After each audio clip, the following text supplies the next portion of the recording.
Halo teman-teman semua, salam kasih. Teman-teman, kita jumpa lagi di part 2 dari video dasar EKG. Jadi sekarang kita akan lanjut membahas. Jadi di sini seperti yang kita bahas di part sebelumnya, bahwa lead untuk EKG itu ada dua. Yang pertama adalah precordial lead dan yang kedua adalah loop lead.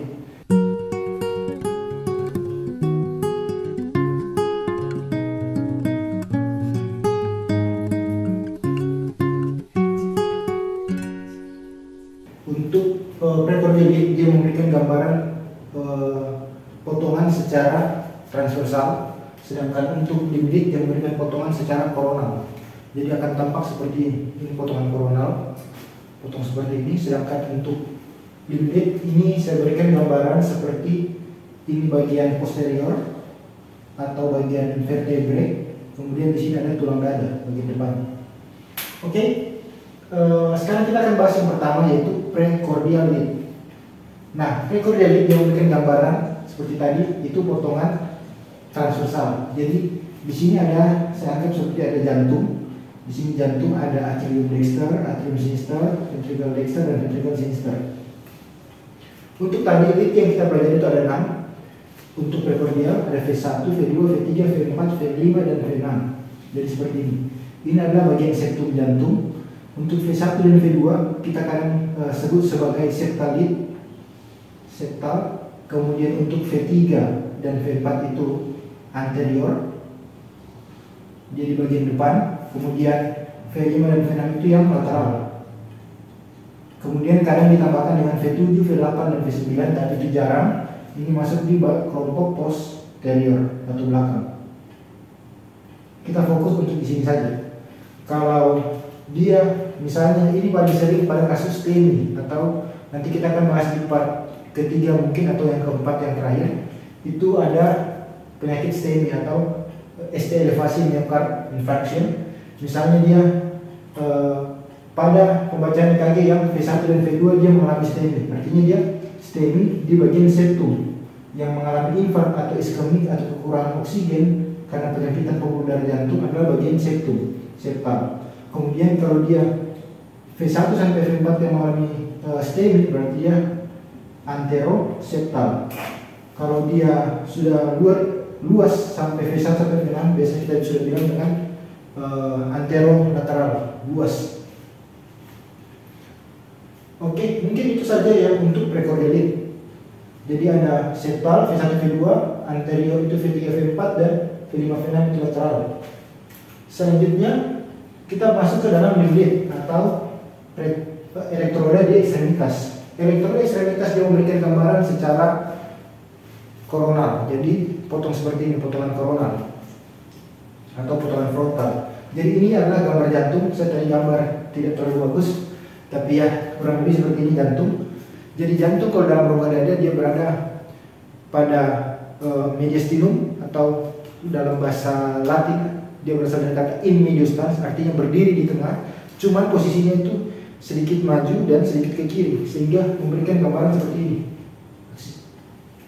Nah, sekarang kita bagi. Untuk lead itu ada 6 tadi. Yang pertama 1, 2, 3, 4, 5, 6.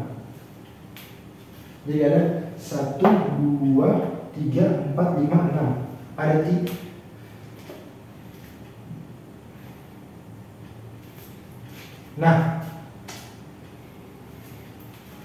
Nah, normal aliran listrik jantung seperti ini. Misalnya dari nodus SA ke nodus AV, kemudian ke berkas His, dan turun ke Purkinje.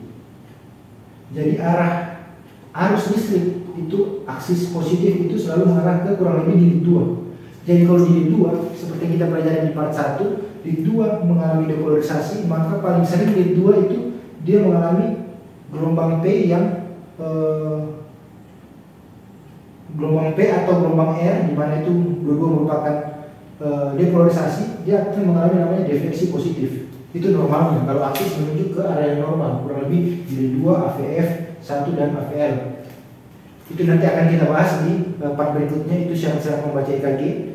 Itu kita akan bahas juga aksis di situ, kita akan lebih dalam di sini. Tapi cukup teman-teman tahu dulu seperti ini. Jadi ada lead 1 seperti ini, lurus 90 derajat.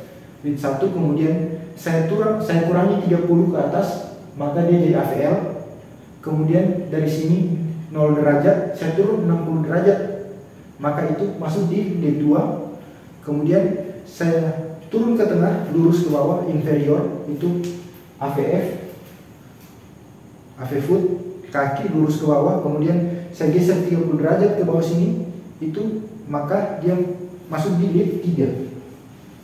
Jadi lead 1 0, kemudian masuk 60, lead 2 masuk 30, AVF 90 derajat di bawah, kemudian lead 3 ada di 120 derajat. Nah, kemudian untuk AVL ini aksis normal sampai di AVF.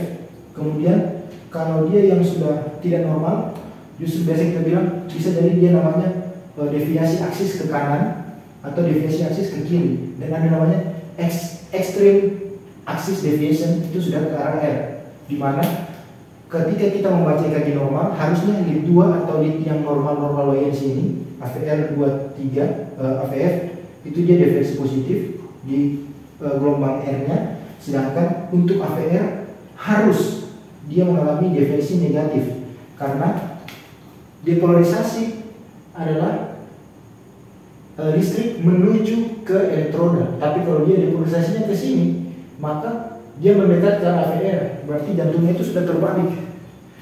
Kemungkinan atriumnya sudah di bawah atau gangguan masalah kelistrikan di mana bukan lagi SA yang mengontrol sebagai pacemaker.